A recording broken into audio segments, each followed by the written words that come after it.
Hello everyone. चलो बच्चे, एक नया सेक्शन आज शुरू करते हैं। छोटे छोटे 2-3 सेक्शंस करेंगे, फिर एक इंपॉर्टेंट सेक्शन करेंगे बेटा। सेक्शन है auditor to sign audit reports etcetera. तो उसने कहा है the auditor's report shall be signed only by the person appointed as an auditor of the company. तो बात तो सिंपल है, ऑडिटर्स रिपोर्ट को कौन साइन करेगा बेटा? जो कंपनी का ऑडिटर होगा। अच्छा, any other document of the company required to be signed or certified by the auditor shall be signed or certified only by the person appointed as an auditor of the company। अब पता है ये वाला point क्या कहता है? Company के, सुनो सुनो, कंपनी के किसी भी डॉक्यूमेंट पे अगर सीए का साइन चाहिए ना, कंपनी के किसी भी डॉक्यूमेंट पे अगर ऑडिटर का साइन चाहिए, तो वो साइन सिर्फ और सिर्फ कंपनी का कौन कर सकता है बेटा? ऑडिटर ही कर सकता है। आप बाहर वाले किसी ऑडिटर से साइन नहीं करवा सकते when you have a company auditor. तो याद रखना, कंपनी के किसी भी डॉक्यूमेंट पे बेटा अगर ऑडिटर का साइन चाहिए ना, तो कंपनी वो साइन सिर्फ और सिर्फ किससे करवा सकती है? कंपनी ऑडिटर से। फिर वो क्या कह रहा है? द क्वालिफिकेशंस, ऑब्जर्वेशंस और कमेंट्स ऑन फाइनेंशियल ट्रांजैक्शंस और matters which have any adverse effect on the functioning of the company mentioned in auditor's report shall be read before the company in general meeting open to inspection by any member of the company। तो पता है बेटा section 145 क्या कहता है कि auditor ने अपनी ऑडिट रिपोर्ट में कोई भी कमेंट लिखा है, कोई ऑब्जर्वेशन लिखी है जिसका कंपनी के ऊपर एडवर्स इफेक्ट पड़ रहा है, ठीक है? तो कंपनी ऑडिटर वो ऑब्जर्वेशन, वो कमेंट पूरी जनरल मीटिंग में सबके सामने पढ़ सकता है, ताकि सबको पता चले, हर एक शेयर होल्डर के कानों तक बेटा ये बात पहुंच जाए कि क्या ऑडिटर का क्या कहना है, कंपनी में कहां पर गड़बड़ है। Open to inspection by any member of the company. याद रखना बेटा, ऑडिट रिपोर्ट जो होती है ना, मैं आपको बता चुका हूं, financial statements plus board report plus auditors report बेटा अटैच होके जनरल मीटिंग में मेंबर्स के सामने ले डाउन कर दी जाती है, ताकि मेंबर्स उसका क्या कर सके? इंस्पेक्शन कर सके। ठीक है बेटा, ये आपका सेक्शन 145। फिर बेटा सेक्शन 146 सिंपल सा है, auditors to attend general meeting. क्या कहता है?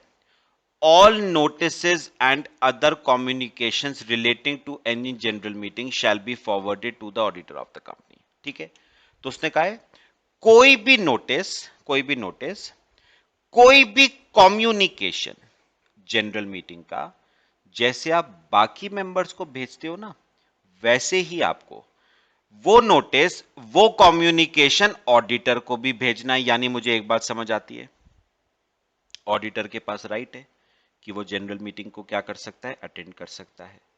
पॉइंट बताओ क्लियर हुआ? और कंपनी की ये ड्यूटी बनती है कि जो नोटिस मेंबर्स को भेजे जा रहे हैं वो ऑडिटर को भी भेजे जाए।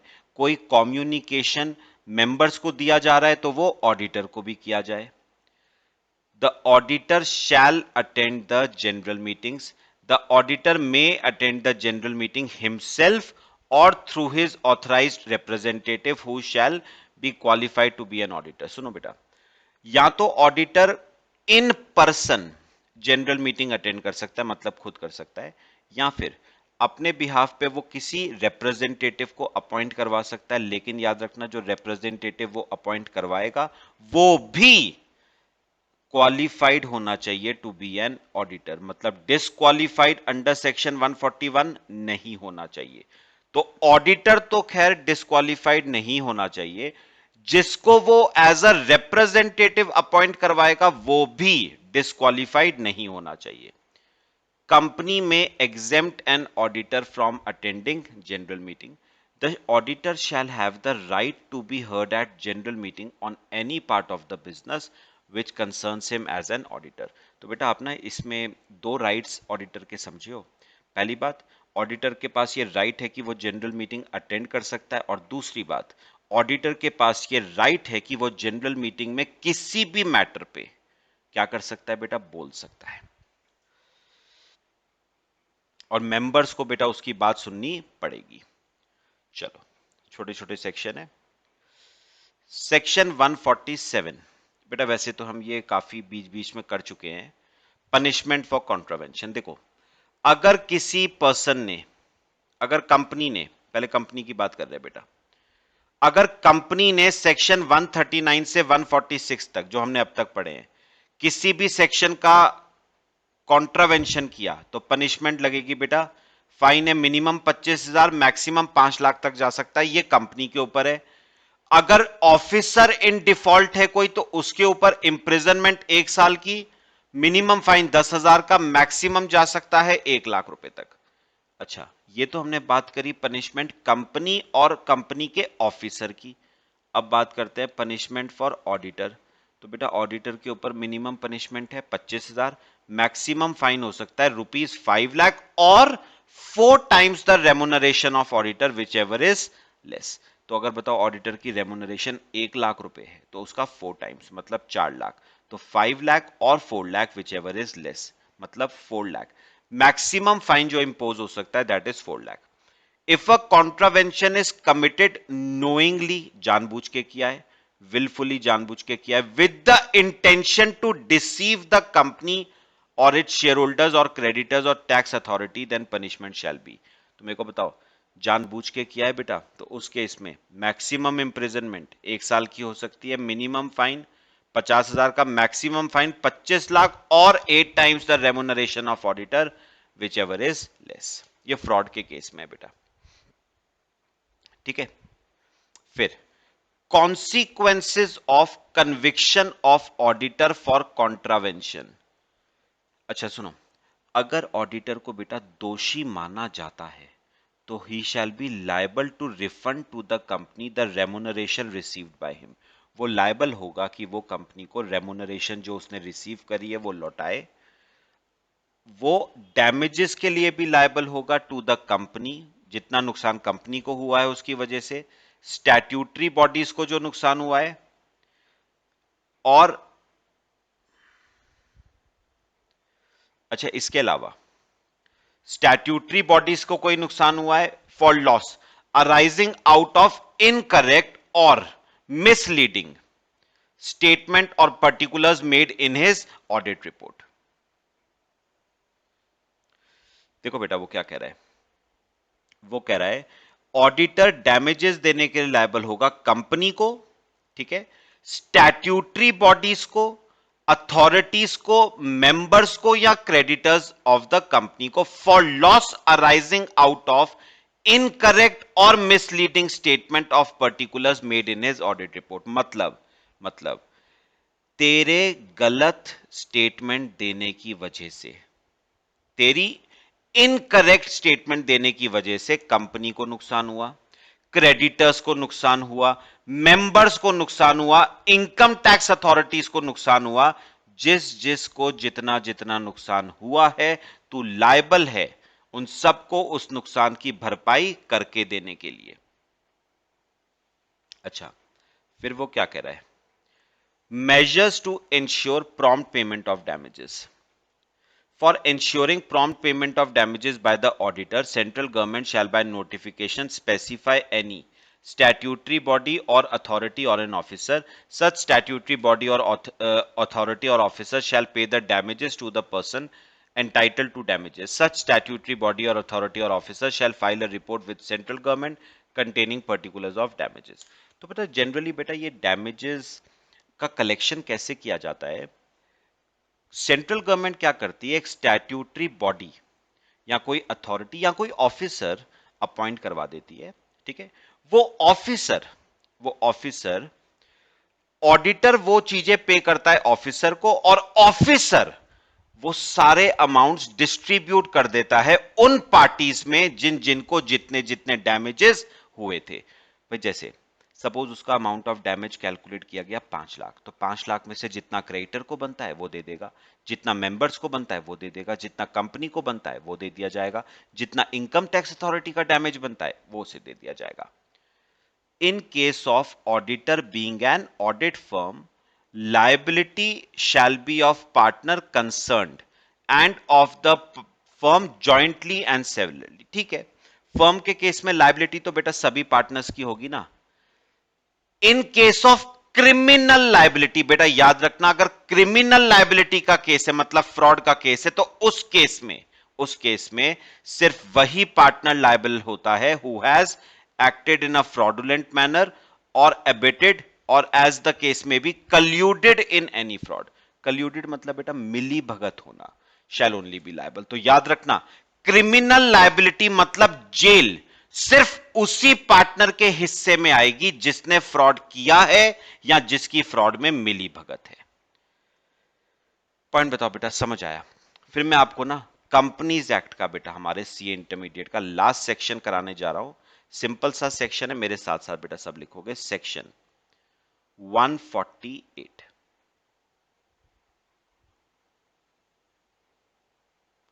सेक्शन 148 ये सेक्शन किसकी बात करता है? Cost records and cost audit. चलो बेटा हेडिंग लिख लो, cost records and cost audit. बेटा इस वाले सेक्शन में ना हमें दो अलग अलग बातें करनी है, दो अलग अलग बातें बेटा हमने करनी है।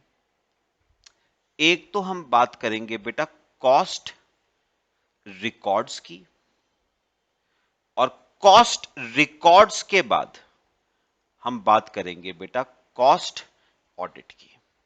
ठीक है, तो पहले कॉस्ट रिकॉर्ड्स की बात कर ले। सुनो सेक्शन 148 क्या कहता है। सेक्शन 148 कहता है कि कॉस्ट रिकॉर्ड्स सब कंपनीज को मेंटेन नहीं करने हैं। कॉस्ट रिकॉर्ड्स सब कंपनीज को मेंटेन नहीं करने हैं। ओनली दोज कंपनीज को मेंटेन करने हैं विच आर प्रिस्क्राइब्ड। प्रिस्क्राइब्ड कौन सी है बेटा? अभी आपको कुछ करने की जरूरत नहीं है, यही सेक्शन आपका ऑडिट में ना बेटा ग्रुप 2 में दोबारा से आएगा, उसमें आप लोग डिटेल में पढ़ोगे। फिलहाल यहां पर थोड़ी चीजें कंसाइज मैं बताऊंगा आपको। सुनो, उन्होंने क्या कहा, कॉस्ट रिकॉर्ड्स किनको मेंटेन करने हैं? उन्हीं कंपनीज को which are prescribed by central government. बेटा वो जनरली ना दो कैटेगरीज में बांटी गई हैं वो कंपनीज। एक तो companies engaged in production of goods, और दूसरी कंपनीज हैं which are engaged in rendering of services. तो दो पार्ट्स में डिवाइड करो। एक तो वो कंपनीज हैं which are engaged in production of goods, और एक वो कंपनीज हैं which are engaged in rendering of services. तो ये दो कैटेगरीज ऑफ कंपनीज हैं जिनको जिनको कॉस्ट रिकॉर्ड्स क्या करने हैं? मेंटेन। ठीक है, अच्छा अगर मैं थोड़ी सी और बात करूं, इन्हें क्या क्या मेंटेन करना है? रिकॉर्ड्स कौन कौन से रिकॉर्ड्स मेंटेन करने हैं? यूटिलाइजेशन ऑफ मटेरियल, मतलब रॉ मटेरियल कंज्यूम्ड के रिकॉर्ड्स मेंटेन करने हैं इन्हें। ठीक है, इन्हें लेबर कॉस्ट के रिकॉर्ड्स मेंटेन करने हैं। ठीक है, और इन्हें बेटा अदर कॉस्ट्स के रिकॉर्ड्स क्या करने हैं? मेंटेन। लिखो पहले इतना। और इन्हें अदर कॉस्ट के रिकॉर्ड्स क्या करने हैं बेटा? Maintain.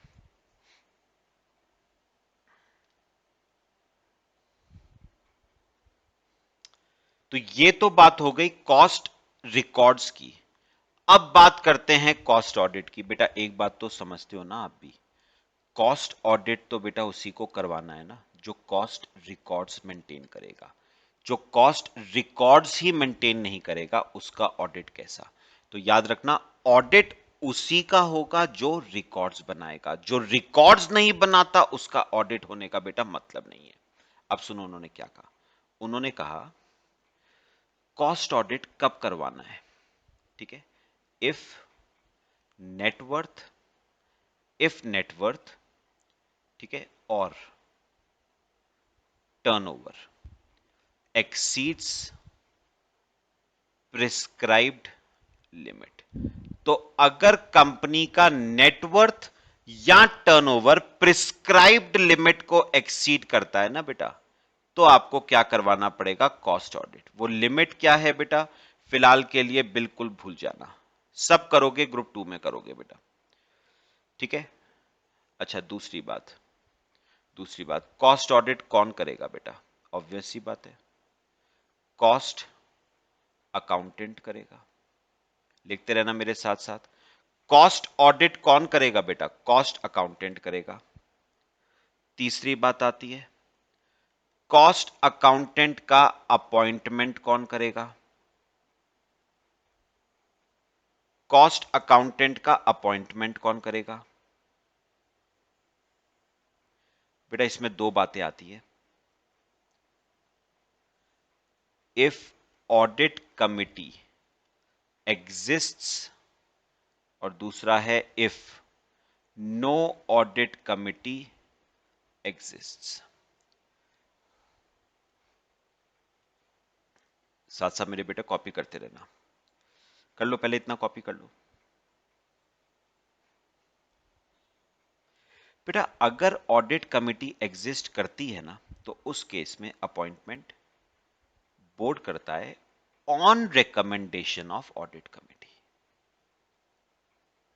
On recommendation of audit committee. और एक बात बताओ, जहां पर ऑडिट कमिटी है ही नहीं, वहां पर कौन अपॉइंट करेगा? Board will appoint cost auditor. Cost auditor को कौन अपॉइंट करेगा बेटा? बोर्ड अपॉइंट करेगा। तो अगर ऑडिट कमिटी है तो बोर्ड अपॉइंट करेगा on recommendation of audit committee, और अगर ऑडिट कमिटी नहीं है तो बोर्ड अपॉइंट करेगा बेटा। अच्छा, अगली बात आती है बच्चे, अगली बात आती है कॉस्ट ऑडिटर के रेमुनरेशन की। अगली बात आती है कॉस्ट ऑडिटर के रेमुनरेशन की, उसमें भी बेटा यही बात करेंगे। अगर ऑडिट कमिटी है और दूसरा अगर ऑडिट कमिटी नहीं है, रेमुनरेशन। अगर ऑडिट कमिटी है या ऑडिट कमिटी नहीं है, सुनो, अगर ऑडिट कमिटी है तो उसकी रेमुनरेशन ऑडिट कमिटी डिसाइड करेगी, ठीक है, जिसे बोर्ड अप्रूव करेगा, और फाइनल अप्रूवल मेंबर्स का होगा। मतलब बताओ, डिसाइड कौन करेगा, रेकमेंड कौन करेगा? Audit committee. प्रपोज कौन करेगा? Audit committee. उस पे मोहर कौन लगाएगा? बोर्ड। फाइनल मोहर कौन लगाएगा? मेंबर्स।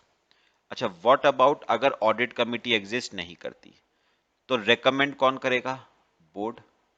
और उस पे फाइनल ठप्पा किसका लगेगा बेटा? मेंबर्स का, है ना। तो ये आपकी बात आ गई बेटा रेमुनरेशन की, ठीक है।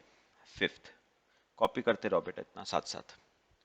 अच्छा, फिफ्थ बात क्या आती है, जो कॉस्ट ऑडिटर है ना बेटा, वो कॉस्ट ऑडिट करते समय कॉस्ट अकाउंटिंग स्टैंडर्ड्स को बेटा कंप्लाई करेगा। जैसे हमारे अकाउंटिंग में अकाउंटिंग स्टैंडर्ड्स होते हैं ना बेटा, वैसे ही कॉस्ट अकाउंटिंग स्टैंडर्ड्स भी होते हैं। तो कॉस्ट ऑडिट करते समय उसे कॉस्ट अकाउंटिंग स्टैंडर्ड्स को कंप्लाई करना पड़ेगा। अच्छा, अगर मैं पूछूं बच्चे उसके राइट्स क्या होंगी, कॉस्ट ऑडिटर की उसकी ड्यूटीज क्या होंगी? सेम बेटा जो ऑडिटर की ड्यूटीज होती थी एज पर सेक्शन 143, हमने पढ़ा था rights and duties.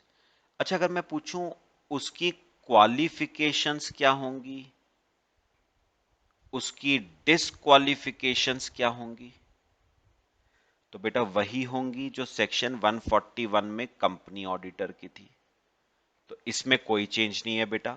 Cost auditor के राइट्स पावर्स वही होंगे, ड्यूटीज वही होंगी, क्वालिफिकेशन डिस्क्वालिफिकेशन वही होंगी जो कंपनी ऑडिटर की हैं। अच्छा, सेवेंथ पार्ट सुनो। सेवेंथ, कॉस्ट ऑडिटर बनाएगा अपनी ऑडिट रिपोर्ट जो वो सबमिट कराएगा बोर्ड को, और बोर्ड ये ऑडिट रिपोर्ट बेटा आगे भेज देगी सेंट्रल गवर्नमेंट को। उसकी एक कॉपी किसके पास फाइल कर देगी बेटा? सेंट्रल गवर्नमेंट के पास। तो बेटा ये है आपका सेक्शन 148, लेकिन बहुत डिटेल में बेटा नहीं कवर्ड है आपके कोर्स में। इंटरमीडिएट ग्रुप 1 के, ग्रुप 2 में पढ़ोगे तो और कुछ नई बातें बेटा इसमें आपको पता चलेंगी। ठीक है, कॉपी कर लो बेटा। आपका कंपनीज एक्ट 2013 हमारा आज खत्म हो गया। कल हम ब्रेक लेंगे लॉ का। परसों से बेटा हम शुरू करेंगे कॉन्ट्रैक्ट एक्ट।